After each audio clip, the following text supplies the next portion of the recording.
তারা আল্লাহকে ভালোবাসেন, তারা আখিরাতের চিন্তায় বিভোর হয়ে থাকেন, তাদের জাহান্নামের ভয় তাদের অন্তরে আছে। এমনও মানুষ না খাটলে খাওয়াও হয় না আর রোজাও ছাড়তে পারে না। সাধারণত একটা মানুষ রোজা রাখা অবস্থায় সারাদিন কঠোর পরিশ্রমের কাজ করলে তার ক্ষুধার পিপাসা পাবে, এটা কিন্তু স্বাভাবিক। কিন্তু ইফতারির 5-7 মিনিট বাকি, প্রচন্ড ক্ষুধা আর পিপাসা, সামনে ঠান্ডা পানি আর ফল ফ্রুট থাকে। পৃথিবীর সর্বস্তরের মানুষের কাছে খাদ্য বস্তু হিসেবে যা আমরা খাই, ফল ফ্রুট একটা সম্মানী খাদ্য, কথা ঠিক না বেঠিক? এবং সকলের কাছে, সর্বস্তরের মানুষের কাছে একটা প্রিয় খাদ্য তালিকার মধ্যে পড়ে। অর্থাৎ একটা মানুষের পেটে পর্যাপ্ত ক্ষুধা এবং পিপাসা, সামনে ঠান্ডা পানি আর খাবার, ওটা কি গালে ওঠে? আমার কথা বুঝতে পারছেন? ওটা কি গালে ওঠে? ওটা গালে ওঠে নাই। হাতের ক্ষমতা হয় না যে পিপাসা আছে, অথচ আমি আমার হাত দিয়ে ওই পানিটা ঠোঁট পর্যন্ত তুলছিও না, ঢোকও মারতে পারছি না। পেটে ক্ষুধা থাকে, সামনে খাবার রেডি থাকে, অথচ খেতে পারি না। তার মানে কি? একটা সময়ের অপেক্ষা, আমার রবের নির্দিষ্ট যে নিশানা, সময় যতক্ষণ না হবে ততক্ষণ না আমার সামনে খাদ্য থাকলে উঠবে না, পিপাসা থাকবে, পানি থাকলেও গালে উঠবে না। এটা একটা আত্মসমর্পণের চিত্র। আমার ইচ্ছা ওখানে থাকে, ক্ষুধা থাকে, ক্ষমতা থাকে, চাইলে আমি ইচ্ছা করে পানির গ্লাসটা হাতে উঠিয়ে নিয়ে খেতে পারি, চাইলে খাবারটা খেতে পারি, অথচ আমার ইচ্ছাকে ওখানে আমি ব্যবহার করি না। ওটা রবের হুকুম, অর্থাৎ আল্লাহর কাছে আত্মসমর্পণ করেছে, আল্লাহর হুকুমটাকে প্রাধান্য দিয়ে ওখানে ক্ষুধা আর পিপাসা সহ্য করি, অথচ খাবারটা মুখে তুলি না। অর্থাৎ আমাদেরকে ওখান থেকে শিক্ষা নেওয়া দরকার। ইফতারিকে সামনে নিয়ে পিপাসা থাকা অবস্থায়, ক্ষুধা থাকা অবস্থায় যেভাবে নিজের ইচ্ছাকে ব্যবহার করি না, এই আত্মসমর্পণ সুদের ক্ষেত্রে কেন করতে পারি না? এই আত্মসমর্পণ ঘুষের ক্ষেত্রে কেন করতে পারি না? এই আত্মসমর্পণ পর্দার ক্ষেত্রে কেন করতে পারি না? এই আত্মসমর্পণ ভালো আচরণের ক্ষেত্রে কেন করতে পারি না? এই আত্মসমর্পণটা আমরা হকের ক্ষেত্রে কেন করতে পারি না? এই আত্মসমর্পণ আমরা নামাজের ক্ষেত্রে কেন করতে পারি না? আমার রব আমায় ডাকছেন, হাইয়া আলাস সালাহ, বান্দা নামাজের জন্য এসো। আমার রব, আমার সৃষ্টিকর্তা, আমার মনিব আমায় ডাকছেন, হাইয়া আলাল ফালাহ, বান্দা মঙ্গলের জন্য এসো। অথচ আমি আমার রবের ডাককে অ্যাবাউট করে এড়িয়ে গিয়ে দুনিয়ার একটা কাজকে প্রাধান্য দিচ্ছি। তাহলে আমি আমার ইচ্ছাকেই প্রাধান্য দিলাম, আমার ইচ্ছাকে আমার আয়ত্তে রাখলাম। রবের ডাক থেকে আমি মুখ ফিরিয়ে আমি আমার মতো করে চলতে, আমি আমার মতো করে বলছি, আমি আমার মতো করে খাচ্ছি, আমি আমার মতো করে সিদ্ধান্ত নিচ্ছি, তার মানে আমি পরিপূর্ণ আত্মসমর্পণ করলাম না। আর মুসলমান শব্দের অর্থ হলো স্বেচ্ছা আত্মসমর্পণকারী। আত্মসমর্পণ যদি করতে না পারেন তাহলে আপনি প্রকৃত মুসলমান হতে পারবেন না। আর একটা উদাহরণ দেই, আলোচনা কি মগজে ঢুকছে? বুঝতে পারছেন তো? চলুন আর একটা উদাহরণ দিই, আর একটু ক্লিয়ার হবে ইনশাআল্লাহ। দেখবেন ইসলামের দৃষ্টিতে যে পোশাকগুলো আমরা সুন্নাতি পোশাক হিসাবে পরি, এটা একটা সৌন্দর্য পোশাক, কথা বুঝতে পারছেন না? এই যে পোশাকটা কত সুন্দর, আদবের পোশাক, তাকওয়ার পোশাক। এই পোশাকের ভিতরে একটা আলাদা সৌন্দর্য আছে না নেই? আছে না? অর্থাৎ এই মাথায় টুপি দেই, পাঞ্জাবি পরি, লুঙ্গি বা পায়জামা পরি, এর ভিতরে একটা আলাদা সৌন্দর্য আছে, আছে না নেই? এর ভিতরে আলাদা সৌন্দর্য আছে। একটা মানুষকে যদি আপনি মদিনা শরীফে নিয়ে যান, আল্লাহ রসুল সাল্লাল্লাহু আলাইহি সাল্লামের শহর, মদিনা শহর থেকে উন্নত প্রিমিয়াম কোয়ালিটির একটা জুব্বা কিনে দেন, আর মাথায় যদি একটা ভালো সুন্দর করে পাগড়ি বেঁধে দেন, আর মুখ ভরা যদি দাড়ি থাকে, মসজিদুন নববী শরীফের কাতারে সফে যদি বসিয়ে দেন, আর দূর থেকে লোকটাকে দেখে নিখুঁত 100% সলিড পাকা খাঁটি মুসলমান মনে হলেও ও যদি ওর জীবন ব্যবস্থার মধ্য থেকে রবের কাছে আত্মসমর্পণ করতে না পারে, উপরের লেভেল যতই নিখুঁত আর সলিড মনে হয়, আল্লাহর কাছে, রব্বুল ইজ্জাতের কাছে পরিপূর্ণ মুসলমান বলে গণ্য হতে পারবে না। কথা কি বুঝতে পারছেন? অথচ আমরা আই কার্ডে মুসলমান, প্যান কার্ডে মুসলমান, জমির দলিলে মুসলমান, আমরা বাপ মুসলমান তাই মুসলমান, একটা মুসলমানের পোশাক গলিয়ে নেই তাই মুসলমান, অথচ আমাদের আত্মসমর্পণ গুলো আমাদের কর্মক্ষেত্রে সেখানে দেখা যায় না। আমার চিন্তা, আমার চেতনায়, আমার চলায়, আমার বলায়, আমার খাওয়ায়, আমার বসায়, আমার সাংসারিক জীবনে, আমার অর্থনৈতিক জীবনে, আমার রাষ্ট্রীয় জীবনে, আমার টোটাল জীবন ব্যবস্থার প্রত্যেকটা মুহূর্তে আমি আমার ইচ্ছা মতো করে কিছু করতে পারবো না। আমার আল্লাহ, আমার রসুল যেভাবে বলেছেন সেইভাবে করব। নিজের ইচ্ছাকে রবের কাছে বিক্রি করে দেওয়া। দুনিয়ায় গাড়ি আর বাড়ি বিক্রি করলে, জমি বিক্রি করলে বিনিময়ে টাকা পাওয়া যায়। রব্বুল আলামিনের কাছে পৃথিবীর কোনো মানুষ যদি তার ইচ্ছাকে বিক্রি করে দেয়, আত্মসমর্পণ করে দেয়, বিনিময় আমার আল্লাহ তার জন্য রব্বুল আলামিন আল্লাহ পাকের জান্নাতের 8টা দরওয়াজাকে উন্মুক্ত করে দেন। বলুন সুবহানাল্লাহ। পৃথিবীর কোন মানুষ সে যদি সৃষ্টিকর্তা আল্লাহর কাছে তার ইচ্ছাকে আত্মসমর্পণ করে দিতে পারে, তার মনে কোরআন হাদিস অনুযায়ী তাকে চলতে হবে, বিনিময়ে আমার আল্লাহ তাকে জান্নাতের হকদার বানিয়ে দেবে। এই জন্য আল্লাহ পাক বলছেন, ওয়ালা তামুতুন্না ইল্লা ওয়া আনতুম মুসলিমুন, মরতে যদি হয় পরিপূর্ণ মুসলমান না হয়ে মৃত্যুবরণ করো না।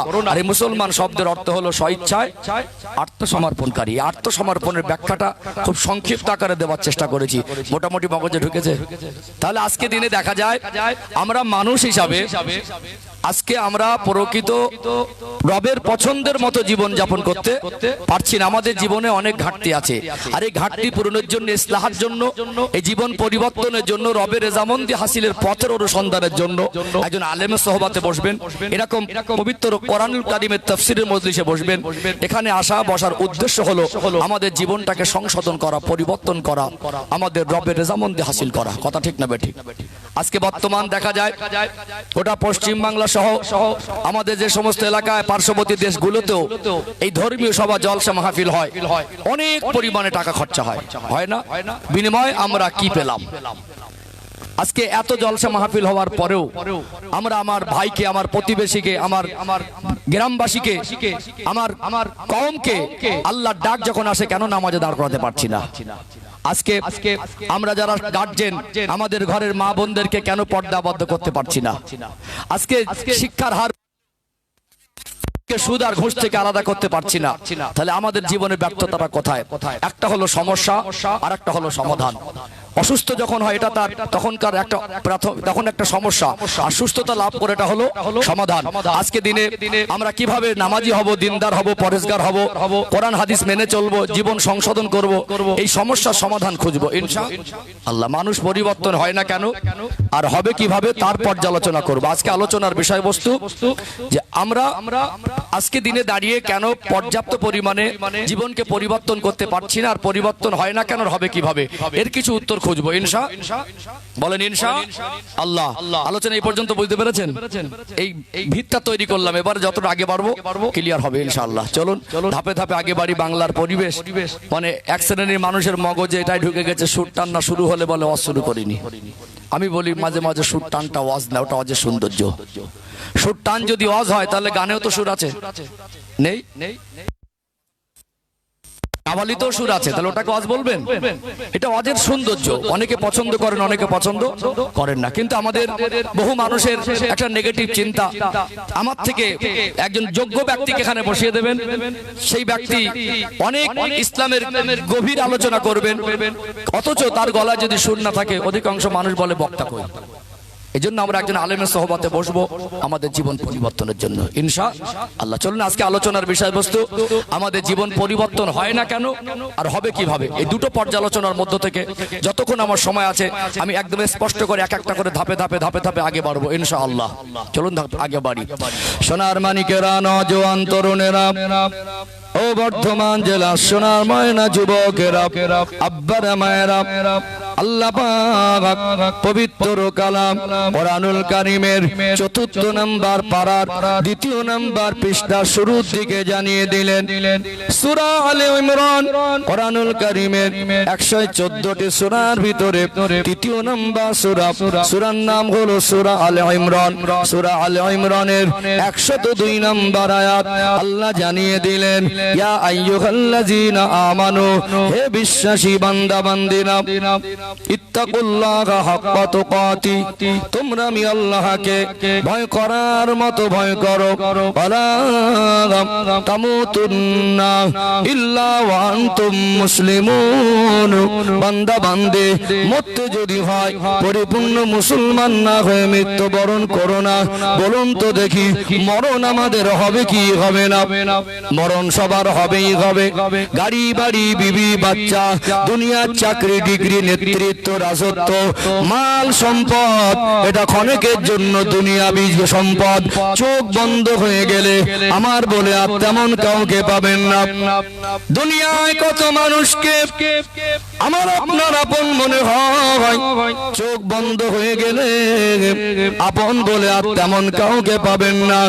মরণ যদি হয়, মরতে যদি হয়, আল্লাহ বলে ওইভাবে মরিস না, জীবনটাকে পরিবর্তন করে নে, পরিপূর্ণ মুসলমান না হয়ে মৃত্যুবরণ করতে আমার আল্লাহ নিষেধ করেছেন। পরিপূর্ণ মুসলমান হতে গেলে প্রথম ধাপ হলো নিজের ইচ্ছাকে রবের কাছে আত্মসমর্পণ করে দিতে হবে। কোরআনুল কারীমের 28 নম্বর পারা 19 নম্বর পৃষ্ঠা, সূরার নাম হলো সূরা আত-তাহরিম, 6 নম্বর আয়াত। আল্লাহ জানিয়ে দিলেন, ইয়া আইয়ুহাল্লাযীনা আমানু, হে বিশ্বাসী বান্দা বান্দিরা, কু আনফুসাকুম ওয়া আহলিকুম নারা, জাহান্নামের আগুন থেকে নিজে বাঁচো, আহল পরিবার বর্গকে বাঁচাও। যেমন নিজেকে জাহান্নামের আগুন থেকে বাঁচাতে গেলে আল্লাহর আদেশ আমার রাসূলুল্লাহ রেখে যাওয়া নূরানি সুন্নাত তরিকায় জীবনটাকে অতিবাহিত করতে হবে। তার সাথে সাথে আমাদের যারা আহাল তাদেরকেও জাহান্নামের আগুন থেকে বাঁচানোর জন্য আমরা গার্জিয়ান হিসাবে যেটা আমাদের দায়িত্ব, প্রত্যেককে সেটা পালন করতে হবে। নবী আমার সোনার জবানে বললেন, আলা কুল্লুকুম রাঈন ওয়া কুল্লুকুম মাসউলুন আন রাইয়াতি, তোমরা প্রত্যেকে এক একজন দায়িত্ববান জিম্মাদার। তোমাদের দায়িত্ব আর কর্তব্য কতটুকু পালন করেছো আল্লাহর কাছে হিসাব দিতে হবে। হিসাব দিতে হবে না? আমি ভালো হব, আমি দিনদার হব, আমি নামাজি হব, আমি ইসলামকে মেনে চলবো, অথচ এই পর্যন্ত আমার দায়িত্ব শেষ নয়। আমার যারা আহাল, আমার পরিবার, আমার সন্তান, আমার প্রতিবেশী, আমার কওম, আমার আহালের মধ্যে যারা অন্তর্ভুক্ত, তাদেরকে জাহান্নামের আগুন থেকে বাঁচানোর জন্য আমাদের কিছু করণীয় আছে না? নেই? আছে না? অর্থাৎ একটা মানুষ যদি হজ করে, নামাজও পড়ে, রোজাও রাখে, তাহাজ্জুদ পড়ে, সৎ পথে চলে, হারাম বর্জন করে, হালাল রুজি উপার্জন করে, তারপরে যদি সন্তানের হক আদায় না করে, প্রতিবেশীর হক আদায় না করে, অর্থাৎ সে তার পরিবারের হক আদায় না করে, তার কওমের জন্য বাঁচানোর জন্য তার যা দায়িত্ব কর্তব্য আছে সেগুলো যদি পালন না করে, এক সময় ওই নামাজি বাবাকেও নিজের সন্তানের হক আদায় না করার কারণে তার সন্তানগুলো জাহান্নামে টেনে নিয়ে যাবে। এই জন্য আমাদের ভালো হওয়ার সাথে সাথে আমাদের যারা আহাল পরিবার আছে তাদেরকে ভালো করার জন্য আমাদের অনেক বড় বড় দায়িত্ব আছে, সেগুলো পালন করার কথা আল্লাহ স্মরণ করিয়ে দিয়েছেন। ও ভাইজানেরা, মেদিনীপুর জেলা, ও ভাইজানেরা, বর্ধমান জেলা, সোনার মানিক যুবকেরা, আব্বারা মায়েরা, কোনটা হারাম কোনটা হালাল, কোনটা করণীয় কোনটা বর্জনীয়, কোনটা নেকি কোনটা গুনাহ, এটা আমরা সবাই জানি, কিন্তু আমাল করতে পারি না। এটা আমাদের জীবনের ব্যর্থতা। নামাজ, রোজা, হজ, যাকাত, কুরবানি, কোন কাজ করলে জান্নাতে যাওয়া যাবে, কোন কাজ করলে জাহান্নামায় যেতে হবে, এগুলো আমরা সকলে জানি, কিন্তু আমাদের জীবনে বড় সমস্যা, আমরা কেন সেগুলো আমাদের জিন্দেগিতে বাস্তবায়ন করতে পারি না। আর সেই বাস্তবায়ন কিভাবে করব, সেই রাস্তার অনুসন্ধান করব। আজকে আলোচনার বিষয়বস্তু, মানুষ কেন পরিবর্তন হয় না, এর সমাধান জানা দরকার আছে না নেই? সবাই বলেন আছে না নেই? আজকে একটা কারণ ছোট ছোট করে ধাপে ধাপে আগে বাড়বো, কারণগুলো তুলে ধরবো। প্রথম একটা কারণ তুলে ধরে আজকে দিনে মনুষ্য জাতির জীবন পরিবর্তন না হওয়ার অন্যতম কারণ হলো এই মনুষ্য জাতি এদের জীবনের মূল সফলতাটা ভুলে গেছে। জীবনের মূল সফলতাটা, একটা মানুষের জীবনের সফলতা কি? একটা মানুষকে কখন সফল বলবেন? একটা মানুষের নিজেকে কখন সফল মনে করবেন যে আমি সফল হয়েছি, সফলতা অর্জন করেছি? এই জিনিসটা মানুষ ভুলে গেছে, নিজের জীবনের সফলতা। মকসদ ঠিক করতে হবে, আমাদের সফলতাটা কি সেটা আমাদের আগে ঠিক করে নিতে হবে এবং সফলতার রাস্তার অনুসন্ধান করতে হবে। যেমন উদাহরণ, আজকে আপনাদের এই বর্ধমান জেলার কুলিংগ্রাম পোস্ট অফিস মনে হয় নাকি, গোকুলগ্রাম পোস্ট কুলিংগ্রাম। তো আমি এই জায়গায় এসেছি, আগে আমাকে ঠিক করতে হচ্ছে কোথায় যাব। আমি যদি কোথায় যাব সেটা ঠিক না করে 1 মাস গাড়ি নিয়ে ঘুরতাম আর তেল ভরতাম, ট্যাঙ্কি ফুল করতাম, আমাকে এখানে গোকুল গ্রামে আসা সম্ভব হতো না। অথচ আমি রাস্তা ঠিক করলাম, আমি রাস্তায় ঘুরে ঘুরে যেমন এখানে পৌঁছাতে পারবো না, অথচ আমি কোথায় যাব সেটা ঠিক করেছি, রাস্তা ঠিক করলাম না, সেখানে পৌঁছানো যাবে না। কোথায় যাব সেটাও ঠিক করতে হবে, আর কোন রাস্তায় যাব সেটাও ঠিক করতে হবে। দুটো জিনিস যদি ঠিক করা যায় তাহলে মঞ্জিলে মকসদ হাসিল হবে ইনশাআল্লাহ। ইনশাআল্লাহ। ঠিক আমাদের কামিয়াবিটা কি, মানুষ্য জাতির জীবনের সফলতাটা কি, মানুষ্য জাতির জীবনের মূল সফলতা, এটা যদি আমরা বুঝতে না পারি আর কোন রাস্তায় সফলতা অর্জন হবে সেটা যদি জানতে না পারি, তাহলে আমাদের জীবন পরিবর্তন করা কঠিন হবে না? হবে কি হবে না? চলুন এখানে ধাপে ধাপে বেশ কয়েকটা প্রসঙ্গ তুলে আনবেন ইনশাআল্লাহ। আমি এক একটা করে কারণ ব্যাখ্যা দেবো আজকে পরিবর্তন কেন হয় না। কথা বুঝতে পারছেন না? ও ভাইজানেরা, বর্ধমান জেলার সোনার মানিক যুবকেরা, আব্বারা মায়েরা, আসল পরিবর্তন না হওয়ার এই মানুষ্য জাতি দিনের পথে প্রতিষ্ঠিত হতে পারছে না, এর অন্যতম কারণ হলো অধিকাংশ মানুষ তার জীবনের সফলতা ঠিক করতে পারেনি। বর্তমান সিচুয়েশনে দেখবেন একটা মানুষ, ওই মানুষটা যদি পয়সা অর্জন করে যদি ধনী হয়, 20-50 লক্ষ টাকা বা 1 কোটি টাকার মালিকানা হয়, ওই মানুষটা মনে করে এই অর্থ উপার্জনটা আমার জীবনের সফলতা। একটা মানুষ যদি 100 বিঘা জমি কিনতে পারে, যদি কোনো হাইলাইট মার্কেটে 50টা দোকান কিনতে পারে, ওই মানুষটা মনে করে এটা আমার জীবনের সফলতা। এমনও মানুষ আছে দেখবেন, সোনার মানিক কলিজার টুকরা সন্তানদের জন্য তাদের ভবিষ্যৎ নিয়ে ভাবে, ভবিষ্যতের ভাবনা ভাবতে গিয়ে আপনি আপনার সন্তানের 50 বিঘে জমি কিনে দিলেন, অনেকে মনে করে এটা আমার সন্তানের জীবনের সফলতা। লেখাপড়া শিখে ভালো পোস্টে চাকরি পেলেন, যদি 2 লক্ষ টাকার অধিক বেতন হয়, ওই মানুষটা, ওই শিক্ষক বা ওই চাকরিজীবীটা মনে করে আমি অনেক কষ্ট করে বিদেশে গিয়ে লেখাপড়া শিখেছি, সার্টিফিকেট আর ডিগ্রি অর্জন করেছি, আজকে আমি চাকরি পেয়েছি, আজকে আমার বেতন 2 লক্ষ টাকার উপরে, মনে করে এটা আমার জীবনের সফলতা। আবার কিছু মানুষকে দেখবেন, কিছু মানুষ একটা ব্যবসায় প্রতিষ্ঠিত হয়ে গিয়ে মাসে যদি 10-20 লক্ষ টাকা পার মান্থলি ইনকাম হয়, ওই মানুষটা মনে করে এটা আমার জীবনের সফলতা। মনে করে না? টাকা, চাকরি, ডিগ্রি, রাজত্ব, নেতৃত্ব, এক শ্রেণীর মানুষ মনে করে এটা আমার জীবনের সফলতা। এই সব জিনিস যখন পেয়ে যায় তখন আনন্দে আত্মহারা হয়ে যায়, খুশি হয়ে যায়। এমন এমন বহু মানুষ আছেন, পয়সা হয়েছে, এলাকার মানুষ সম্মান করে, ওই বিশিষ্ট জনের লোকআপ পাওয়ার পরে এক ধাক্কায় 50 বছর পার হয়ে গেছে, নামাজই ধরল না। ঠিক বলছি না ভুল বলছি? মনে করে এটা আমার জীবনের সফলতা। একটা চাকরি পেয়ে গেল, তার আর ইসলাম মানার কোনো প্রয়োজন নেই, মনে করে এটা আমার জীবনের সফলতা। গাড়ি বাড়ি করে নিল, ব্যবসায় প্রতিষ্ঠিত হলো, মসজিদেও আসে না, স্ত্রীদের পর্দাও করায় না, মেয়েদেরকে পর্দায় মানুষ করে না, সন্তানদেরকে শরিয়াতে শিক্ষা দেয় না, অর্থাৎ ইচ্ছা মতো চলছে। আজকে ফ্যাশন আর মডার্ন গিয়ে দেখাতে গিয়ে সামাজিক তালে তাল মিলিয়ে সব জায়গায় অ্যাডজাস্টিং করে চলছে, মনে করে আমি যা উপার্জন করেছি, আমি যা আমার জীবনে প্রতিষ্ঠিত হয়েছি, এটাই মনে করে মানুষের জীবনের সফলতা। অথচ এগুলো মানুষের জীবনের সফলতা নয়। মনুষ্য জাতির জীবনের সফলতা হলো রবের রেজামন্দি হাসিল করা। মনুষ্য জাতির জীবনের সফলতা হলো জাহান্নামের আগুন থেকে বাঁচার মতো উপযুক্ত জীবন তৈরি করা। মনুষ্য জাতির জীবনের সফলতা হলো জান্নাতের হকদার হয়ে যাওয়া। মনুষ্য জাতির জীবনের সফলতা হলো আল্লাহর কাছে আত্মসমর্পণ করে দিয়ে আল্লাহ এবং রসুলের কথা মতো জীবনটাকে অতিবাহিত করা। এই জীবন জিন্দেগি যদি রবের রেজামন্দি হাসিল হয়, জাহান্নাম থেকে বাঁচার উপযুক্ত আমাল যদি করতে পারি, ওই মানুষটাই হলো প্রকৃত সফল। আজকে আপনার কাছে যদি 5 তলা বিল্ডিং, 4টে ফ্ল্যাট সফলতা মনে হয়, আপনার কাছে যদি আজকে দিনে উচ্চ পদস্থ একটা ভালো চাকরিকে সফলতা মনে হয়, আজকে দিনে আপনার কাছে বর্তমান সময়ে যদি একটা ভালো ব্যবসায় প্রতিষ্ঠিত হয়ে মাসে 10 লাখ টাকা রোজগারটা সফলতা মনে হয়, তাহলে পৃথিবীতে তো সব মানুষ ধনী না, সব মানুষ চাকরিজীবী আর ব্যবসায়ী নয়।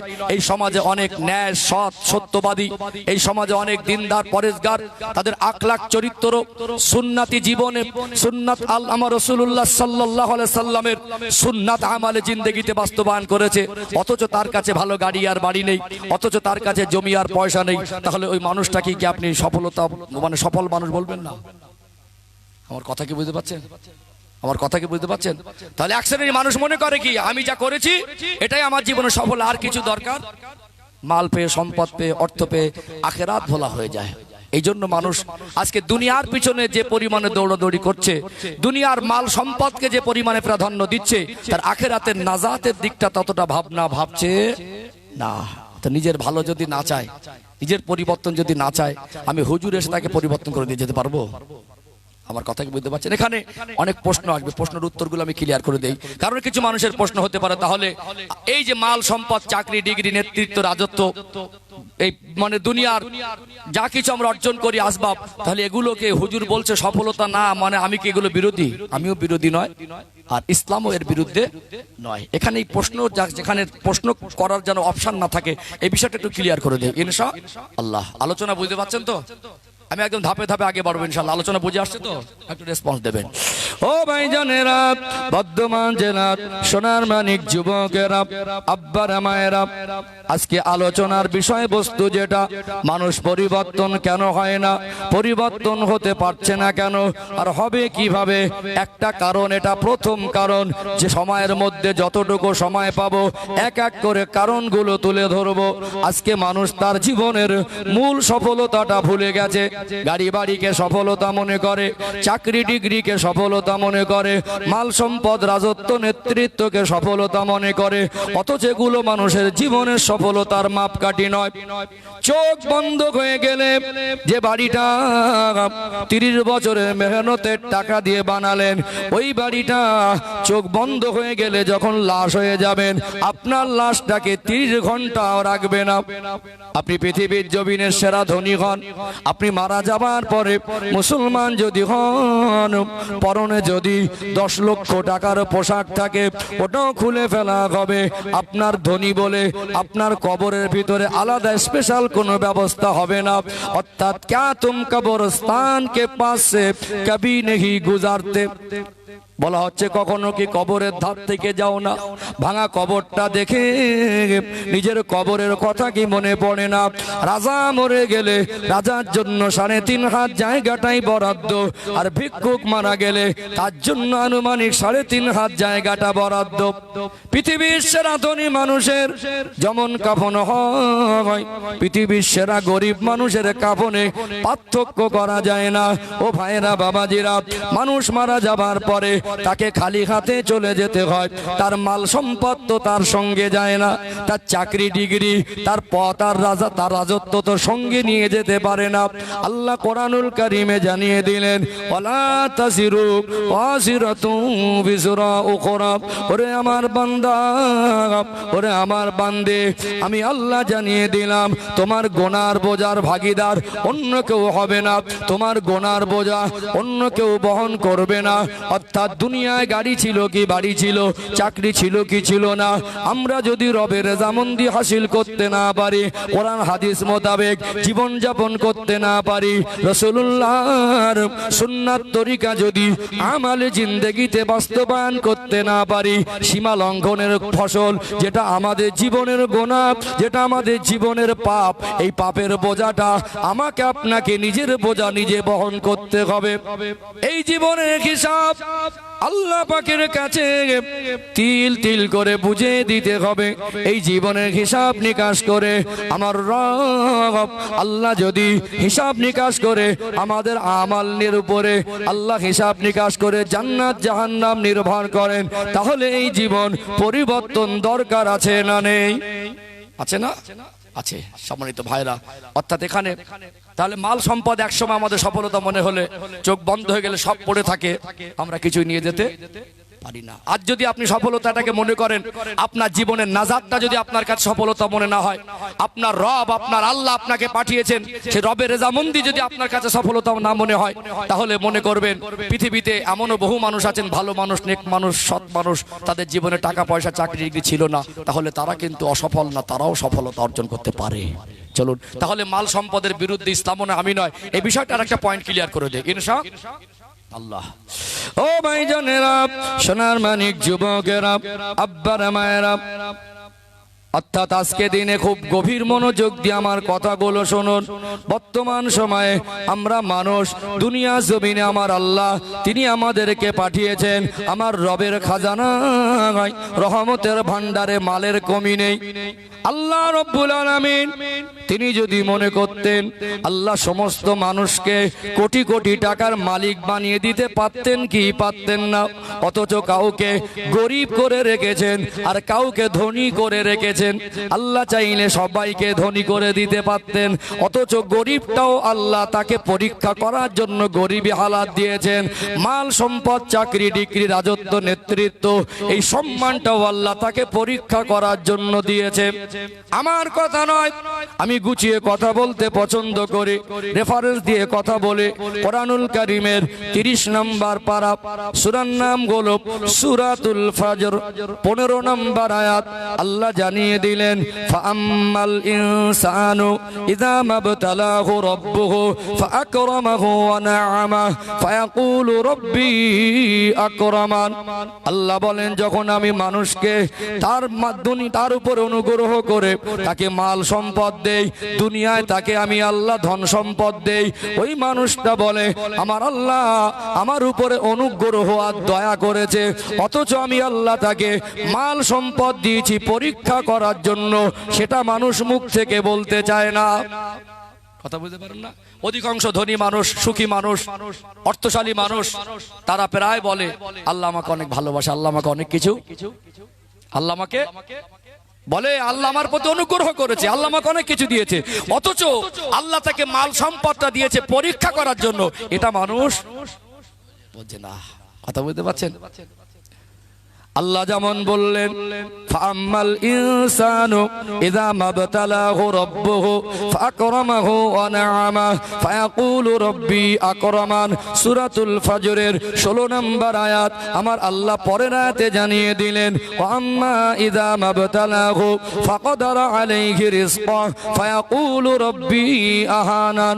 যখন আমি আল্লাহ কোন মানুষকে পরীক্ষার জন্য তার রিজিককে সংকুচিত করে দেই, তার মনে তার অনাটন যখন তার ভিতরে আসে, ওই মানুষটা কখনো কখনো বলে আল্লাহ আমাকে হেয় করেছে। তার মনে অনেক সময় আফসোস করে আমি গরিব, অথচ গরিবী জীবনটা পরীক্ষার, মাল সম্পদটা পরীক্ষার। এগুলো আমাদের ভুলে গেলে হবে না, এগুলো আমাদের জীবনের সফলতার মাপকাঠি নয়। তবে বলবো, যদি আল্লাহ মাল সম্পদ দেন, যদি আল্লাহ দুনিয়ায় সম্মান ইজ্জত দেন, দুনিয়ায় ভোগ বিলাসের জীবন দেন, এটা পরীক্ষার ভুলে গেলে হবে না। অর্থাৎ এখানে আমাদের হিংসা করার কিছু নেই, আল্লাহ তাকে পরীক্ষা করার জন্য দিয়েছেন। এখানে আমার কওমের ভিতরে পয়সারও দরকার আছে না নেই? আছে না? পয়সারও দরকার আছে, কারণ হিংসা কেন করবো? আল্লাহ নবী সাল্লাল্লাহু আলাইহি সাল্লাম বিদায় হজের ভাষণে বক্তব্য দিয়েছিলেন লক্ষাধিক সাহাবার সামনে। অশ্রুসিক্ত নয়নে জাবালে রহমত পাহাড়ের পদদেশে বিদায় হজের ভাষণ দিচ্ছিলেন। সেই নবীর বিদায় হজের ভাষণ শিরোনামে যে বক্তব্য, আজ যারা ইসলামিক স্কলার, ইসলামকে নিয়ে গবেষণা করছেন, তারা বলছেন আল্লাহ নবীর বিদায় হজের ভাষণের প্রত্যেকটা লাইন, প্রত্যেকটা কথা এত দামি ছিল, প্রত্যেকটা কথাগুলো এত সুন্দর করে আল্লাহ নবী উপস্থাপন করেছেন। যদি গোটা বিশ্বের মধ্যে কোন রাষ্ট্রের সংবিধান হিসাবে বিদায় হজের ভাষণটাকে যদি বাস্তবায়ন করা হয়, সেই রাষ্ট্রে, সেই দেশে শান্তি কায়েম হয়ে যাবে। জোরে বলুন সুবহানাল্লাহ। অনেক লম্বা, আমি জাস্ট এটা বোঝাতে চাইছি। সেই দিন নবী আমার বলেছিলেন বক্তব্যের একটা অংশ, আল মুসলিমু আখুল মুসলিম, একজন মুসলমান আর একজন মুসলমানের ভাই। কথা বুঝতে পাচ্ছেন? নবী আমার এই ভাই ভাইয়ের সম্পর্ক এতটুকু বলে ছেড়ে দেন নাই। আল্লাহ নবী সাল্লাল্লাহু আলাইহি সাল্লাম বলছেন, তোমরা কেমন ভাই ভাই আমি রাসূল তোমাদের জানিয়ে দিলাম। একজন মুসলমান আর একজন মুসলমানের জন্য আয়না স্বরূপ। কি স্বরূপ? আয়না স্বরূপ। বর্তমান সময়ে যদি ভালো ক্যাটাগরির সোনার অলংকার কিনতে যান, 10 গ্রাম সোনার অলংকার কিনতে গেলে বর্তমান জুয়েলারি দোকানে যাওয়ার আগে আপনাকে 1 লক্ষ টাকা সাথে নিতে হবে, কম বেশি নিতে হবে না? অথচ 10 টাকা দিয়ে একটা আয়না কিনতে পাওয়া যায়। সর্বকালের সর্বযুগের সর্বশ্রেষ্ঠ মহামানব, যিনি সৃষ্টি জগতের জন্য রহমত, ইমামুল আম্বিয়া, খতামান নবিয়্যিন, সাইয়্যিদুল মুরসালিন, রাহমাতাল লিল আলামিন, আমার রাসূলের কথাগুলো কত দামি। নবী আমার কেন আয়নার সঙ্গে তুলনা করলেন? একটা মানুষ যদি হাসতে হাসতে আয়নার সামনে গিয়ে দাঁড়ায়, নিজের হাসি আর আয়নার ভিতরে যে ছবি দেখা যায়, ওই হাসির মধ্যে পার্থক্য করা পসিবল, সম্ভব নয়। একটা মানুষ আয়নার সামনে দাঁড়িয়ে কাঁদলে নিজের কান্না আর আয়নার ভিতরে ছবি দেখা যায়, ওই কান্না কান্নার ভিতরে পার্থক্য করা সম্ভব নয়। এই জন্য মুসলমানের দুঃখে দুঃখিত হবে, আনন্দে আনন্দিত হবে। যদি একটা ভাই ধনী হয়, আমার একটা ভাই একটা কমিউনিটির মানুষ, সে যদি অর্থশালী হয়, বিশ্বের সেরা ধনী হয়, উঁচু পদে চাকরিজীবী হয়, সে যদি আইপিএস ওসিডিসি হয়, এমবিবিএস ডক্টর হয়, যদি আমার এলাকার একজন সৎ নেতা হয়, সেটা আমার হিংসার নয়, বড় আনন্দের। তার হাসিতে, তার সুখে, তার দুঃখে যেমন ভাগিদার হতে হবে, সুখেও ভাগিদার হতে হবে। ঠিক তেমনি একজন মানুষ আর্থিক সচ্ছলতায় থাকবে, একটা মানুষ মাল সম্পদ পাবে, আল্লাহ নিয়ামত পাবে, আল্লাহ তাকে দুনিয়া সম্মান আর সম্পদ দেবে, তার প্রতিবেশীর দুঃখ কষ্ট বেদনাতে তাকে সমপরিমাণ ব্যতীত হতে হবে। এই জন্য মাল সম্পদ সব তার একার নয়, ওর ভিতরে গরিব, এতিম, অসহায়, অনাথের হক আছে না নেই? এই জন্য যাকাতের বিধানকে আল্লাহ আমাদের জন্য ফরজ করে দিয়েছেন না দেননি? ধনী হলে যাকাত দিতে হবে। তোমার যে মাল আমি আল্লাহ দিয়েছি, ওই মালটা সব তোমার নয়, ওতে গরিবের, এতিমের, অসহায়, অনাথের হক আছে। অর্থাৎ ওই হকটাকে তোমার বলে যদি তুমি পাজা বেঁধে রাখো, ওই অর্থের মায়াটা ত্যাগ করতে না পারো, মনে রাখো তোমার ওই অর্থ তোমাকে জাহান্নামে টেনে নিয়ে যাবে। কথা কি বুঝতে পারছেন সম্মানিত ভাইরা? তাহলে মাল সম্পদ আমার কওমের জন্য দরকার আছে না নেই?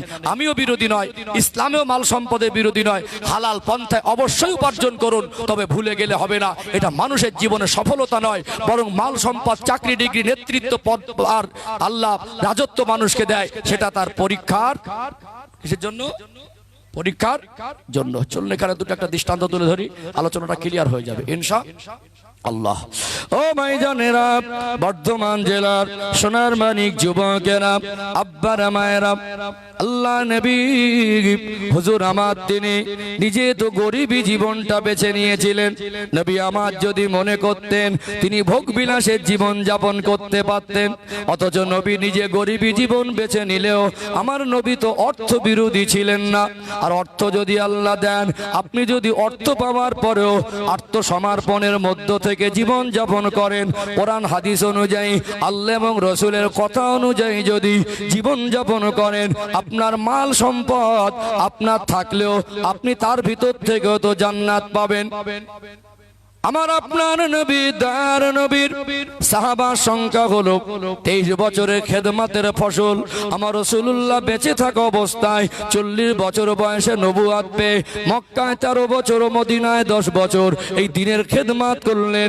আমার রাসূলুল্লাহ সাহাবার সংখ্যা হলো কম বেশি 1.5 লক্ষ। 1.5 লক্ষ সাহাবার ভিতরে 10 জন এমন সৌভাগ্যবান সাহাবা আল্লাহ দয়াময় বেঁচে থাকা অবস্থায় তাদেরকে জান্নাত সার্টিফিকেট প্রদান করেছিলেন। শরীয়তের পরিভাষায় এদেরকে আশারায়ে মুবাশশারা বলা হয়। এই 10 জন জান্নাতের সার্টিফিকেট প্রাপ্ত সাহাবীদের মধ্যে 2 জন ছিলেন তদানীন্তন সময়ের অন্যতম ধনী কোটিপতি। একজন হলেন হযরত আব্দুর রহমান ইবনে আউফ রাদিয়াল্লাহু আনহু, আর একজন হলেন জিন্নুরাইন হযরত উসমান গনি রাদিয়াল্লাহু আনহু। মাল সম্পদ যদি ইসলামে অসুবিধা হতো, আল্লাহ নবী সাল্লাল্লাহু আলাইহি সাল্লাম তদানীন্তন সময়ের অন্যতম ধনী জিন্নুরাইন উসমান গনি রাদিয়াল্লাহু আনহুকে আল্লাহ নবী জামাই করতেন না? করতেন কি? মাল সম্পদ যদি আমার কওমকে দেয়, আপনি অর্থ সম্পদ উপার্জন করুন, এতে অসুবিধা নেই, এটা আমার হিংসা নয়, বরং আমি দোয়া করব আল্লাহ আমার ভাইকে আরো দিক। যদি মাল সম্পদের বিরোধী আমার রাসূল হতেন, তাহলে ধনী মানুষটাকে আমার নবী জামাই করতে যেতেন না। কথা বুঝতে পারছেন? আজকে দিনে আপনাদের এই গ্রামে যদি 10টা মানুষ চাকরিজীবী হয়, দুজন যদি ব্যবসায়ী হয়, গোটা বিশ্বের মধ্যে যদি এই গ্রামের একটা মানুষ ধনী হয়, সেটা তো আমাদের কাছে গর্বের। আজকে এই মজলিসটার আয়োজন করলেন, আজকে এই পবিত্র ধর্মীয় সভার আয়োজন করলেন, এতে অর্থের খরচা হয়েছে না হয় নাই? অর্থাৎ একজন গরিব মানুষ, ওই মানুষটার দিন আনা দিন খাওয়া, অসুস্থ, ঠিকমতো রোজগার করতে পারে না, ওই মানুষটা তো 5,000 টাকা দিতে পারবে না। আমার একটা ভাই যদি সে ধনী হয়, অর্থশালী হয়, চাকরিজীবী ব্যবসায়ী হয়, ওই মানুষটা 5 জন মিলে যদি 10,000 করে দেয়, 50,000, এই ধর্মীয় সভা করতে অসুবিধা হবে না। অর্থাৎ দেখবেন একটা মসজিদের যদি দরকার হয়, 4টে গরিব মানুষ, একটা মানুষ এমন তার জীবনের সিচুয়েশন, স্বামী মারা গেল, 2 ছোট ছোট বাচ্চা, মা চিন্তার মধ্যে পড়ে গেলেন, সংসার দেখভাল দেখভাল করার পুরুষ মানুষ তেমন কেউ নেই, গরিবী হালাতে জীবন যাপন করে। ওই গরিব মা, ওই স্বামীহারা বেওয়া মা কি মসজিদে 10,000 টাকা দিতে পারবে? তাহলে আমার একটা ভাই, একটা প্রতিবেশীর যদি অর্থ থাকে, তার দ্বারা একটা আল্লাহর ঘর মসজিদ নির্মাণে সহযোগিতা হবে কি হবে না? এমনও মানুষ আছে দেখবেন ক্যান্সার রোগে আক্রান্ত, স্বামীহারা বেওয়া জ্বালা যন্ত্রণায় ছটফট করে, অর্থাৎ আমি গরিব, হয়তো আপনি গরিব, তাকে সাহায্য করতে পারবেন না। আমার একটা ভাইয়ের যদি আল্লাহ মাল সম্পদ দেয়, তার যাকাতের টাকায় ওই গরিব মানুষটার মুখে হাসি ফুটবে কি ফুটবে না? এমনও মানুষ আছেন দেখবেন একটা এতিম বাচ্চা, বিবাহ দেওয়ার মতো ক্ষমতা তার মায়ের নেই, বাবা মারা গেল, ওর গরিব মানুষ না তাকে দান করতে পারবে না, তাদের নিজেরই সংসার চলে না। এই গ্রামে 10টা ধনী যদি হয়, তারা চাইলে 10 জন মিলে 10,000 করে টাকা দিলে একটা এতিম বাচ্চা সহযোগিতা পাবে কি পাবে না? এই জন্য মাল সম্পদে অসুবিধা নেই, হালাল পন্থায় রোজগার করেন। যেটা বোঝাতে চাইছি, মানুষের জীবনের সফলতাটা মানুষের জীবনের মাল সম্পদ, চাকরি ডিগ্রি নয়।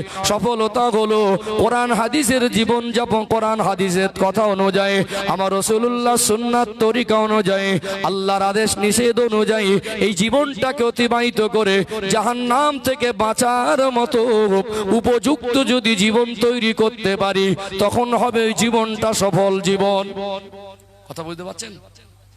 আল্লাহর নবী হুজুর আমার যদি মনে করতেন ভোগ বিলাসে জীবন যাপন করতে পারতেন, নবী আমার শপথ থেকে ফিরলেন, চেহারা মোবারকে ক্লান্তির ছাপ, পেটে ক্ষুধার জ্বালা। আম্মা জান হযরতে আয়েশা সিদ্দিকা রাদিয়াল্লাহু আনহার হুজরা মোবারকের সামনে দাঁড়িয়ে সালাম প্রদান করলেন। আম্মা জান হযরতে আয়েশা সিদ্দিকা রাদিয়াল্লাহু আনহা সালামের জবাব দিয়ে দরজা খুলে দিলেন। কয়েকদিনের সফর সেরে আল্লাহ নবী ঘরে ফিরলেন, চেহারাটা ক্লান্তির ছাপ, দেখে মনে হয় আমার রাসূল ক্ষুধার্ত। অমনি আমাদের আম্মা জান হযরতে আয়েশা সিদ্দিকা রাদিয়াল্লাহু আনহাকে বলেন, ও হযরতে আয়েশা, ঘরে কি কোনো খাবার আছে? আম্মা জান আয়েশা সিদ্দিকা রাদিয়াল্লাহু আনহার চোখ দুটা ছলছল করে। আমার আপনার নবীর ওই চাঁদ মুখের দিকে দেখে বললেন, ইয়া রাসূলুল্লাহ, ইয়া হাবিবাল্লাহ, আমি আয়েশা আপনার চেহারা দেখে বুঝতে পারছি আপনি ক্ষুধার্ত, তবে আমি আয়েশার ঘরে যদি তেমন কোনো খাবার থাকতো, আর আল্লাহর হাবিব আল্লাহ রাসূল আমি আয়েশার ঘরে তশরিফ এনেছেন, আমি যদি একটু আমার রাসূলের খেদমতে কিছু খাবার পেশ করতে পারতাম, না জানি আমি কতটা আনন্দিত আর খুশি হতাম। ইয়া রাসূলুল্লাহ, ইয়া হাবিবাল্লাহ, আমি আয়েশার ঘরে পানি ছাড়া তেমন কোনো খাবার নাই। ওই সময় আল্লাহ নবী বললেন, আয়েশা তুমি হলে স্ত্রী, স্ত্রীদের স্বামীর কাছে অনেক আশা আকাঙ্ক্ষা চাওয়া পাওয়া থাকতে পারে। দুনিয়ায় অন্যান্য স্বামীদের মতো আনন্দের জীবন যাপনের ক্ষেত্রে ভোগবিলাসের খাবার, ভোগবিলাসের বাড়ি, দুনিয়ায় দামি দামি অলংকার আর সাজসজ্জার আসবাব কিনে দিতে পারি না, এর জন্য তুমি কি কষ্ট পাও?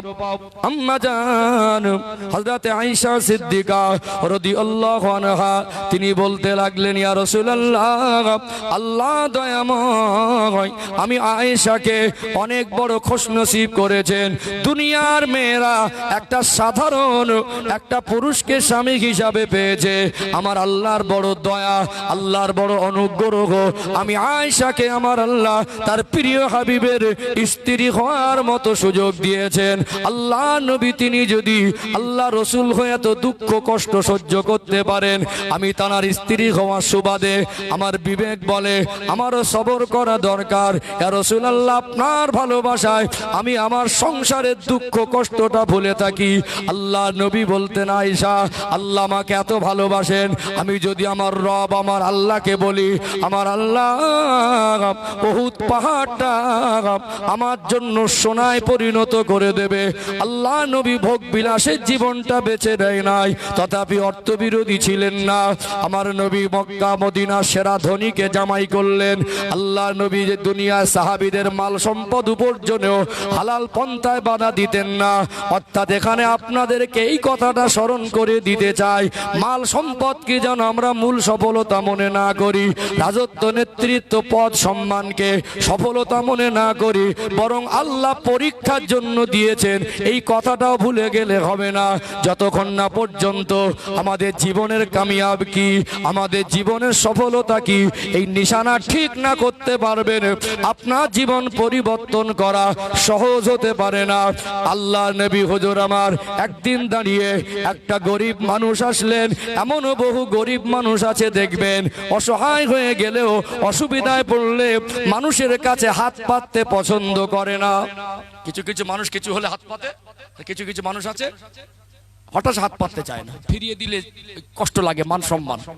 আমার রসুলের কাছে একজন গরিব সাহেব এসে বল, হুজুর আমার মনে হচ্ছে মদিনা সব বাড়ি বাড়ি গিয়ে আমি চাইলে সবাই ফিরে দিতে পারে, আপনি আল্লাহর হাবিব, আমার বিশ্বাস আপনার কাছে কিছু থাকলে ফেরাবেন না, আপনি আমাকে কিছু দেন।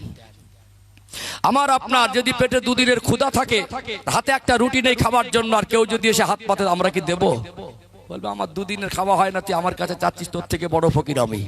কিন্তু আল্লাহ নবী সাল্লাল্লাহু আলাইহি সাল্লাম এমন রাহমাতুল লিল আলামিন ছিলেন, 2 দিনের অনাহার, হাতে একটা রুটি নিয়েছেন খাবেন বলে, একজন ক্ষুধার্ত সে যদি হাত পাততেন, ইয়া রাসূলুল্লাহ আমার খাবার কিছু নেই, একবার মুচকে হেসে দিয়ে বলতেন এটা আপনি নিয়ে যান। বলুন সুবহানাল্লাহ, উত্তম চরিত্র, কি মানব দরদি। অর্থাৎ সেই নবী, তার কাছে একজন অসহায় মানুষ এসে হাত পাতলেন, ইয়া রাসূলুল্লাহ আমার বিশ্বাস মদিনা সব মানুষ ফিরিয়ে দিলে আপনি ফিরাবেন না। এমন একটা সময় আল্লাহ নবীর কাছে হাত পেতেছেন, আমার রাসূলের কাছে দেওয়ার মতো কিছু নেই, নির্বাক হয়ে গেলেন। মানুষটাকে কি বলে আমি উত্তর দেব? ক্ষণেকের সময় অতিবাহিত হলো, চেহারা মোবারক তুলে ভাবলেন আমার কাছে নেই তো আমার জামাইয়ের কাছে আছে। হেসে বললেন, উসমান গিয়ে বলবেন ব্যাটারিটা ডাউন হয়েছে, এটা ব্যাটারি ডাউন হয়েছে, আছে একটা ব্যাটারি না, এর ভিতরে একটা ব্যাটারি থাকে। উসমান গনি রাদিয়াল্লাহু আনহু তানাকে গিয়ে বলবেন আল্লাহ নবী কিছু দিতে বলেছেন। তার মানে ইসলামে অর্থ উপার্জনের বাধা নেই, হালাল পন্থা উপার্জন করুন, আপনার অর্থ হলে আমার কওমের লাভ, গরিবের মুখে হাসি ফুটবে। নবীর কাছে ছিল না, জামাইয়ের কাছে ছিল বলে উপকার পেয়েছে, আমার কাছে নেই দিতে পারবো না, আমার ভাইয়ের কাছে থাকলে আর একটা অসহায় গরিব এতিম অনাথ উপকৃত হবে।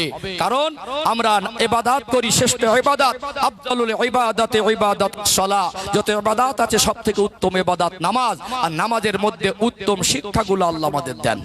দেখবেন পৃথিবীতে শ্রেষ্ঠ ইবাদত নামাজের জন্য আমরা যে ঘর নির্মাণ করি, আল্লাহর ঘর মসজিদ, পৃথিবীর মধ্যে সবথেকে উৎকৃষ্ট জায়গা হলো মসজিদ। সেখানে গিয়ে দেখবেন পৃথিবীর সবথেকে ধনী মানুষ যদি গিয়ে দেখেন সামনে পৃথিবীর সবথেকে গরিব মানুষ দাঁড়িয়ে আছে, ওই ধনীটা হাত ধরে তাকে পিছনে সরিয়ে দিতে পারে না। পারে কি? পৃথিবীর সবথেকে আপনি যদি নেককার দিনদার ভালো আমলকারী মানুষ নিজেকে মনে করেন, আর আপনার সামনে পৃথিবীর সবথেকে যদি বড় গুনাহগার দাঁড়িয়ে যায় বা আপনার পাশে দাঁড়িয়ে যায়, আপনি নামাজে দাঁড়িয়ে আপনি ওই গুনাহগার বলে ওকে ধাক্কা দিয়ে সরিয়ে দিতে পারবেন না। অর্থাৎ পৃথিবীতে আপনি যদি যতই উঁচু বংশের লোক হন, আপনার পাশে গিয়ে যদি নিচু বংশের লোক দাঁড়িয়ে যায়, আপনি তার পাশ থেকে সরে গিয়ে সামনের কাতার খালি রেখে পিছনে সরে যাওয়ার অপশনও নেই। ওখানে উঁচু নিচুর কোনো পার্থক্য নেই, কালো ফর্সার পার্থক্য নেই, বংশ রক্তের পার্থক্য নেই, শিক্ষিত অশিক্ষিতর পার্থক্য নেই। ওখানে আল্লাহ পৃথিবীর মানুষকে শিক্ষা দেয়, তোমরা মানুষ হিসেবে ধনী গরিব পার্থক্য করো না, অভাবটা কারুর কাছে পরীক্ষার, অর্থ সম্পদটা কারুর কাছে পরীক্ষার। মানুষ হিসেবে মানুষকে ভালোবাসো, মানুষ হিসেবে মানুষকে সম্মান করো, মানুষ হিসেবে মানুষের সুখে দুঃখে ভাগীদার হও। নবী আমার বললেন, মাল্লাম ইয়ারহাম সগীরানা ওয়ালাম ইয়াক্কির কাবীরানা ফালাইসা মিন্না, যে বড়কে সম্মান করলো না, ছোটকে স্নেহ করলো না, ও আমার উম্মত না, ও আমার উম্মত না। অর্থাৎ পৃথিবীর সেরা ধনী হলেও পৃথিবীর সেরা গরিব, বয়সের বড় হলে তাকে সম্মান করতে হবে। পৃথিবীর সেরা শিক্ষিত হয়ে পৃথিবীর মধ্যে সবথেকে অশিক্ষিত অজ্ঞ মানুষ নিজের নামটাও লিখতে পারে না, ওই মানুষটা জীবনে একদিনের জন্য স্কুলে যাবার সৌভাগ্য যদি না হয়, পৃথিবীর সেরা শিক্ষিত হলেও আপনার বয়সের বড় হলে তাকে সম্মান করো। মানুষ হিসেবে মানুষকে ভালোবাসতে ইসলাম শেখায়, মানুষ হিসেবে মানুষকে সম্মান করতে শেখায়। বড় হলে সম্মান আর ছোট হলে স্নেহ, ভেদাভেদ মিটিয়ে দেয়। অর্থাৎ আমাদের এখানে জাতপাতের কোনো বৈষম্য নেই, এখানে মানুষ হিসেবে আমরা সবাই আল্লাহর বান্দার নবীর উম্মত। অর্থাৎ ইসলামের এই সৌন্দর্যটা পৃথিবীর মানুষের হৃদয় কেড়ে নেবার মতো একটা সুন্দর দৃষ্টান্ত। কথা ঠিক না বেঠিক? অর্থাৎ এখানে আমরা আজকে দিনে দেখা যায় কিছু মানুষের অর্থ হয়ে গেলে গরিবদের আর মানুষ মনে একটু হ্যাঁ দেন না, গরিবদের আর মানুষ মনে করে না।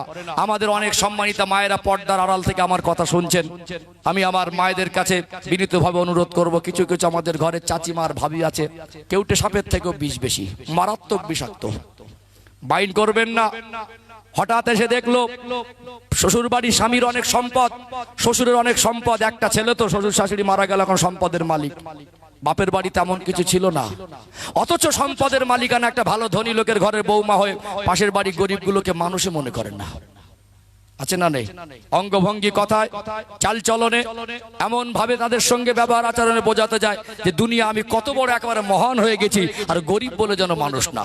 আজকে দিনে আমাদের সমাজের কিছু আধুনিক শিক্ষিত, আপনার ডিগ্রি থাকতে পারে, অর্থাৎ আধুনিক শিক্ষায় শিক্ষিত, আজকে দিনে হঠাৎ একটু পয়সা হয়ে গেল, হঠাৎ একটু ভালো পরিচয় হয়ে গেল, ওই ছেলেটার মানুষকে মানুষ মনে করে না। ইদানিং দুটো পয়সা হয়ে গেছে, কোন স্টেশনে নামলো, দেখলো বাবার বয়সে একজন মানুষ ভ্যান চালায়, তো ভ্যান চালায় তো কি হয়েছে, এসি রুমে বসে ঘুষ খায়। ঘুষখোরের থেকে হালাল রুজি উপার্জনকারী একজন ভ্যান চালকের মূল্য আল্লাহ পাকের দরবারে অনেক বেশি। কথা ঠিক না বেঠিক? অথচ আজকে দিনে দেখা যায় সমাজে যাদের পয়সা আছে, যারা হারাম খোর, তাদের থেকে হালাল খোরদের থেকে হারাম করে সম্মান বেশি না কম? একটু হ্যাঁ দেন না। কাউকে আঘাত দেওয়া, কাউকে আক্রমণ করা, কাউকে ছোট করে ইসলাম আমাকে শেখায়নি। যাদের ভিতরে হারাম হালালের বাদ বিচার নেই, অথচ পয়সা হয়ে গেছে, কিন্তু মানুষ ওই পয়সার বলে গরিবদেরকে আর মানুষ মনে করে না। একজন বাবার বয়সী মানুষ, তাকে বলছে এই ভ্যানোলা যাবি, কি বলছে, ভ্যানোলা যাবি, বাবার বয়সী মানুষটা ঘুরে বলছে স্যার আপনি কোথায় যাবেন? শিক্ষা বুঝতে পেরেছেন কোথায় গেছে? এই জন্য ইসলাম বলে মাল্লাম ইয়ারহাম সগীরানা ওয়ালাম ইয়াক্কির কাবীরানা ফালাইসা মিন্না। বড়কে সম্মান করলো না, ছোটকে স্নেহ করলো না। তুমি যদি তোমার বয়সের বড় হও, তোমার কত টাকা আছে ইসলাম বুঝবে না, তোমার কত শিক্ষা আছে ইসলাম বুঝবে না, তুমি কত ভালো মানুষ ওটা ইসলামের কাছে ওটা পরের প্রসঙ্গ। আগে তুমি সম্মান করো, বড় হলে তাকে সম্মান করতে হবে। তুমি বাবার বয়সী মানুষ, তোমার শিক্ষা আছে, শিক্ষার পানি তোমার পেটে আছে, তোমার ডিগ্রি আছে, তোমার টাকা আছে, তুমি টাকার গরম দেখাচ্ছ, বাবার বয়সী মানুষটাকে তুমি মানুষ মনে করে সম্মান করতে পারছো না। কথা কি বুঝতে পারছেন সম্মানিত ভাইয়েরা? এই জন্য মানুষকে মানুষ হিসেবে ভালোবাসতে হবে, সম্মান করতে হবে, ইজ্জত করতে হবে, অর্থাৎ এই মনুষ্য জাতির মধ্যে ভ্রাতৃত্ব বন্ধনে আবদ্ধ হতে হবে। আজকে বর্তমান সময় কথাগুলো বলা আমাদের জরুরি। আপনাদের এই গোকুল গ্রামের মধ্যে হিন্দু মুসলমান মিলেমিশে আছেন না নেই? আছেন না? অর্থাৎ বাংলার ঐতিহ্য, পশ্চিম বাংলার একটা কৃষ্টি কালচার, ভ্রাতৃত্ব সম্প্রীতি, জাতি ধর্ম বর্ণ নির্বিশেষে আমরা সবে কাঁধে কাঁধ মিলিয়ে একসঙ্গে চলি। বাজারে গিয়ে দেখবেন একজন হিন্দু ভাই সবজি বিক্রি করলে একজন মুসলমান ভাই হাসতে হাসতে তার কাছ থেকে সবজি কেনে। একজন মুসলমান ভাই সবজি বিক্রি করলে, মুদি দোকান খুললে, একজন হিন্দু ভাই হাসতে হাসতে তার দোকান থেকে বাজার করে বাড়ি নিয়ে যায়, যায় না? কখনো অসুস্থ হলে বাচ্চারা ডক্টরের কাছে গেলে হিন্দু না মুসলমান দেখি না, কখনো হিন্দু ভাইরা ডক্টরের কাছে গেলে ডক্টরটা মুসলমান না খ্রিস্টান সেও দেখে না। এটা বাংলার পরিবেশের একটা সৌন্দর্য। অথচ আজকে দিনে এক শ্রেণীর কিছু অমানুষ, তারা কোমর বেঁধে ময়দানে নেমে বাংলাকে অশান্ত করার চক্রান্ত করছে না, করে না, করছে না? আমি আপনাদের এখান থেকে মেসেজ দিতে চাই, জাতি ধর্ম বর্ণ নির্বিশেষে আমরা মানুষ হিসেবে মানুষকে ভালোবাসি, প্রতিবেশী হিসেবে তাদের সঙ্গে সুসম্পর্ক রাখি। ধর্ম তার একান্ত ব্যক্তিগত স্বাধীনতা, আমার দেশের সংবিধান অধিকার দিয়েছে যে যার ধর্ম ব্যক্তি স্বাধীনতায় পালন করবে। অথচ আজকে দিনে এই রাজনীতির লড়াইয়ে ময়দানে সাধারণ মানুষকে এনে তারা যে ফাঁদ পেতে চক্রান্ত করে মানুষকে ফাঁসিয়ে দিচ্ছে। মসজিদ মন্দিরের লড়াই, জাতপাতের লড়াই, হিন্দু মুসলমানের লড়াই। এর কারণে মনে রাখবেন, যারা চক্রান্ত করে আপনাদের লড়াই লাগিয়ে দিচ্ছে তারা কিন্তু এসি রুমে বসে আছে আর জেট ক্যাটাগরির সিকিউরিটি নিয়ে ঘুরছে। ক্ষতি যদি হয় আপনার হবে, ক্ষতি যদি হয় আপনার ভাইয়ের হবে, ক্ষতি যদি আপনার সন্তানের হবে, ক্ষতি যদি হয় আপনার প্রতিবেশীর হবে। অর্থাৎ কারোর কুচক্রান্তে, কারোর মদদে, কারোর কথার প্রবঞ্চনায় পড়ে আমরা যেন আমাদের এই ভ্রাতৃত্ব সম্প্রীতি, আমাদের প্রতিবেশীর সঙ্গে সুসম্পর্ক নষ্ট করে না ফেলি। আপনি যে চাষ করছেন আপনাকে কিন্তু চাষ করেই খেতে হবে, আপনি যে মজদুরি করেন মজদুরি করে খেতে হবে, আপনি যে ব্যবসা করেন ব্যবসা করে খেতে হবে। আপনি যার কথা শুনে প্রবঞ্চনায় পড়ে মানুষ মারার ময়দানে নামবেন, সম্প্রীতি নষ্ট করবেন, আজকে যার কথা শুনে বাংলার ঐতিহ্য নষ্ট করবেন, মনে রাখবেন আপনার বিপদে পড়লে আপনি তাকে কাছে কাছে পাবেন না, আপনাকে কিন্তু জন খেটেই খেতে হবে আপনাকে। এই জন্য আমি বলবো ধর্ম একান্ত ব্যক্তি স্বাধীনতা। আমরা মুসলমান, আমাদের রসুলের আদর্শ আমরা বুকে নিয়ে চলবো। আমাদের নিয়ে যদি কেউ কুচক্রান্ত করে আমরা তাদের উত্তম আচরণ দিয়ে বুঝে দেবো ইসলাম ধর্ম পৃথিবীর মানুষের মধ্যে ভেদাভেদ তৈরি করে না। ইসলাম ধর্ম মানুষকে ভালোবাসতে শেখায়, ইসলাম মানুষকে সম্মান করতে শেখায়, ইসলাম মানুষকে মানুষের মধ্যে ভালোবাসা তৈরি করতে শেখায়। অর্থাৎ আমরা আমার ভাইদের সঙ্গে কোনোদিন খারাপ আচরণ করব না ইনশাআল্লাহ। আলোচনার মধ্যে বর্তমান সময় আজকে এই সিচুয়েশনে ওলামায়ে কেরাম যারা আছেন, কখনো কখনো আমাদের এই সমস্ত মজলিস থেকে সম্প্রীতির বার্তা দেওয়াটা আজকে দিনে জরুরি হয়ে পড়েছে। কথা ঠিক না ঠিক? অর্থাৎ সম্মানিত ভাইরা, আল্লামা স্মৃতি ঠিক রেখেছে, আলোচনার রুট আমি ভুলে যাইনি। আমি বলছিলাম আমরা টাকা পয়সা মাল সম্পদ পেয়ে যেন মানুষের সঙ্গে খারাপ আচরণ না করি, অহংকার না করি, টাকার গরমে যেন কারোর উপর অসৎ আচরণ না করি, বরং ওটা আমরা খেয়াল করি। ফাম্মাল ইনসানু ইযা মাবতালাহু রাব্বুহু ফাকরামাহু ওয়া নাআমা ফায়াকুলু রাব্বি আকরামান। আল্লাহ বান্দাকে মাল সম্পদ দিয়েছেন তাকে পরীক্ষা করার জন্য, অথচ মাল সম্পদ আমরা আমাদের নেতৃত্ব ক্ষমতা পেয়ে আমরা মনে করি এটা আমার রব আমার উপর অনুগ্রহ করেছে, কিন্তু আল্লাহ তাকে পরীক্ষা করার জন্য দিয়েছে। আমরা যে পরীক্ষার্থী এটা যেন আমরা ভুলে না যাই। কোরআনুল কারীমের 29 নম্বর পারার শুরুতে একটি সূরা আছে, যারা ওলামায়ে কেরাম আছেন ফজিলত জানেন, প্রসঙ্গ সেটা আপনাদের বলে দেই। সূরার নাম হলো সূরাতুল মুলক, একটা ফজিলতপূর্ণ সূরা, খুব বেশি বড় সূরা নয়, 3টে পৃষ্ঠা থেকে 4 পৃষ্ঠার মতো। হিফজ কোরআনে হয়তো 3টে পৃষ্ঠা হবে, আর নাজেরা কোরআনে একটু বেশি হতে পারে, যে পাতলা পাতলা ছাড়া ছাড়া লেখা। অর্থাৎ বেশি তেলাওয়াত করতে যদি খুব সময় লাগে, বেশি 3 থেকে 5 মিনিট সময় লাগতে পারে। অর্থাৎ এই সূরাতুল মুলক যদি প্রতিনিয়ত এশার নামাজ পড়ে তেলাওয়াত করেন, আমার প্রিয় নবী সাল্লাল্লাহু আলাইহি সাল্লাম বলছেন ওই মানুষটা মারা যাওয়ার পরে আল্লাহ তার কবরে আযাবকে মাফ করে দেবেন। জোরে বলুন সুবহানাল্লাহ। অথচ আজকে দিনে আফসোস কি জানেন, ঘরে কোরআন তেলাওয়াতের পরিবেশটা আস্তে আস্তে নষ্ট হয়ে গেছে। মোবাইল আসার পরে আমার মা বোনেরা কোরআন তেলাওয়াতের নামাজ থেকে গাফিল হয়ে গেছে। এখন ঘরে ঘরে সিরিয়াল খতম হয়, নাটক খতম হয়, গানের পর্ব খতম হয়, মা বেটি মিলে করে, বাপ বেটা মিলে করে, দুই যায় মিলে করে, রুমে রুমে হয়। কি এশার নামাজ পড়বেন, কোরআনুল কারীম নিয়ে বসে যাবেন। আল্লাহ রাব্বুল আলামিন আমাদের কবর আযাব থেকে বাঁচার মতো একটা আমল দিয়েছেন, আল্লাহর অফুরন্ত দয়া। এই সূরা মুলক এটা আমরা আমল করার চেষ্টা করব ইনশাআল্লাহ। সূরাতুল মুলকের 2 নম্বর আয়াত আল্লাহ পাক বলছেন, আল্লাযী খালাকাল মাউতা ওয়াল হায়াতা লিয়াবলুয়াকুম আইয়ুকুম আহসানু আমালা। আমি আল্লাহ হায়াত আর মউত সৃষ্টি করেছি এই জন্য যে মানুষকে যাতে পরীক্ষা করতে পারি সে কতটুকু ভালো কাজ করে আসতে পারে। অর্থাৎ আমাদের জীবনে হায়াত আর মউত, এসেছি আর চলে যাব, এই মিডিলে যে সময় দিয়েছেন এটা আমার আপনার দুনিয়াবি হায়াতে জীবন, আল্লাহ আমাদের পরীক্ষা করার জন্য পাঠিয়েছেন। আমরা যেন আমাদের পরীক্ষার কথা ভুলে না যাই, আমরা যে পরীক্ষার্থী এটা যেন আমরা ভুলে না বসি, আর দুনিয়ার মাল সম্পদকে আমরা সফলতা মনে না করি। আমাদের যতই মাল সম্পদ হোক নামাজি হতে হবে, যতই বড় রাজত্ব আর নেতৃত্ব পাই না কেন সৎ পথে চলতে হবে, হালাল রুজি উপার্জন করতে হবে, বড়কে সম্মান করতে হবে, রাসূলুল্লাহর আদর্শ মেনে চলতে হবে। নচেত আমরা যদি ইসলামের পথে প্রতিষ্ঠিত না হই, ওই গাড়ি আর বাড়ি, চাকরি আর ডিগ্রি, মাল আর সম্পদ আমার আপনার কবরে গিয়ে উপকার করতে পারবে না। আলোচনা কি মগজে ঢুকছে? অনেক মানুষ এসেছেন আলহামদুলিল্লাহ। আমার মনে হচ্ছে পিছনের মানুষরা খুব কষ্ট করে ঠেলাঠেলি করে বসছে, বহু আমার ভাইরা এখনো দাঁড়িয়ে আছেন, বসার হয়তো জায়গা পাচ্ছেন না।